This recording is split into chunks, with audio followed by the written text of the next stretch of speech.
खुलुमबाय नोंथांमोनखौ फुंबिलिनि गोसो गोथारै बरायबाय। दिनै 10 अक्ट'बर 2020 सुनिबार फैदो दिननि फुंबिलिनि माखासे मोजां गाज्रि आरो फिसा गेदेर खौरांफोरखौ फारि फारि मिथिनानै लानि। गिबि खौराङा जाबाय बाक्सा जिल्लानि मुसलपुर पुलिस थानायाव 4 लाइमोनफोरखौ हमनानै लाबोनायनि थाखाय मुसलपुर ओनसोलनि माखासे आइजोफोरा दुंहाव थासारि खालामदों। माने मुसलपुर ओनसोलनि 4 लाइमोनफोरखौ पुलिसा हमनानै लाबोदोंमोन आरो बेनि थाखायनो मुसलपुर ओनसोलनि माखासे आइजोफोरा दुंहाव थासारि खालामदोंमोन।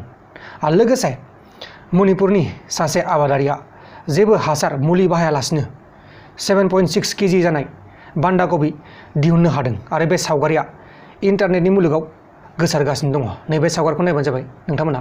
बे सावगारिया जोंनि बे बुहुमावनो गोसारगासिनो दङ।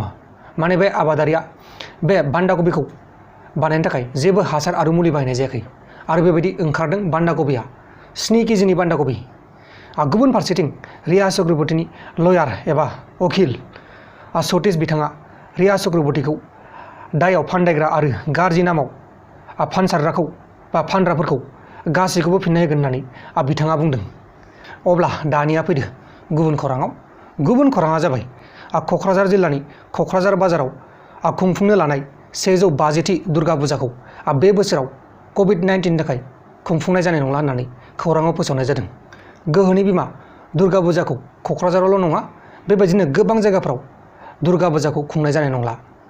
लोगोसे HAL एबा हलाव खामानि मावग्रा दीपक श्रीसादखौ फाइटार जेटनि डिटेल्सखौ एबा माखासे इनफरमेशनखौ पाकिस्तान हादरनि ISI आफादनो दैथायहरनायनि दायाव एरेस्ट खालामनाय जाबाय। HAL माने हिन्दुस्तान एर'नटिक्स लिमिटेड। माने बे दीपक श्रीसादआ जोंनि बे हादरनि फाइटार जेटनि माखासे डिटेल्सखौ पाकिस्तान हादरनो दैथायहरदोंमोन। दा बेनि थाखायनो बिथांखौ एरेस्ट खालामनाय जाबाय। गुबुन खौराङा जाबाय बिहारनि रुलिं पार्टी जायबा RJDनि लिडार चंद्रहास सुपालखौ 2016 मायथाइनि किडनेपिं केसनि थाखाय बा किडनेपिं केसाव लोब्बा थानायनि थाखाय एरेस्ट खालामनाय जाबाय। बिथाङा केरेक्टार सार्टिफिकेट दिहुननो थांदोंमोन। बे समावनो बिथाङा एरेस्ट खालामजादों। अब्ला दानिया फैलायदो गुबुन खौराङाव। गुबुन खौराङा जाबाय इन्डियानि GDPआ दावखोनायनि लामायाव फैबाय। जानुवारि मार्च दाननि गेजेराव GDPनि थासारिया पजिटिभ महराव बा पजिटिभ लामायाव फैगोन होननानै RBIनि गभर्नरआ बुंदों। माने जोंनि बे हादरनि GDPआ बिराद डाउनाव दंमोन आरो बे डाउन जानायनि जाहोना जोंनि बे कर'ना भाइरासआनोमोन। दा आरो जेब्ला लकडाउना खुलिबाय नालाय बेबायदिनो GDPआ ग्र' जालांनो हमदों होननानै RBIनि गभर्नरआ बुंदों। लोगोसे आसामनि कामरुप जिल्लानि नागेरबेरा धुपामारि बाजार ओनसोलाव अर खामनानै गासै 45थासो दखाना सिलिंखार जादों। सिलिंखार जानाय जाथायाव गासै 1.5 कोटि रांनि खहा जादों होननानै खौराङाव फोसावनाय जादों। जोबोर गिलु-बालु जाथाय जादों। बेबायदिनो अर खामनाय जाथाय जादोंमोन आरो बे अर खामनाय जाथायाव 1.5 कोटि रांनि खहा जादों।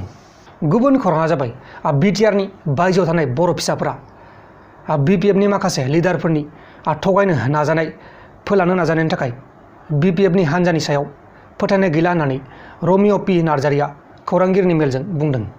अब्ला दानिया फैलायदो गुबुन खौराङाव।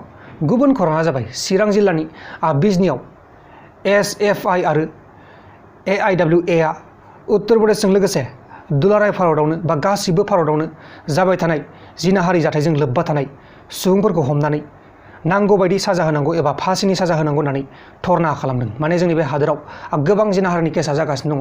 दा बेनिखायनो आइजोफोरा ओंखारनानै गोख्रों दाबि खालामदों फासिनि साजा मोननांगौ होननानै। लोगोसे BTR गोरोबथाखौ गनायनानै लानो हायै गहपुरनि बुद्धिराम बसुमतारिया गावनि न'खरनि मुवा बेसादखौ बुफाय-बुसि खालामनो थाखाय गावनि बिसिखौनो गावनो थिनदोंमोन होननानै बड'लेण्ड रादाबनि गेजेराव फोसावनाय जादों। अब्ला दानिया फैदो जोबथारनाय खौराङाव। जोबथारनाय खौराङानो जाहैबाय बर'फोरनिफ्राय बर' होननाय बा बर' मुंनि जोंनि बे BTR ओनसोलाव जाथि एबा हारियानो गैया होननानै प्रमद बर'आ बुंदों। राजखान्थिनि थाखायसो बर' मुंखौ लादों होननानै गोबां सुबुंफ्रानो मिथिखाबाय आरो नोंथांमोना मिथिखाबाय जानांगौ। बर'आ मोनसे राजखान्थि हान्जासो। बिसोरो राजखान्थियाव देरहानो थाखाय बायदिसिना बुद्धि बानायदों, नाथाय बिथांमोना बे बाराव फेलें जानोबो हानाय।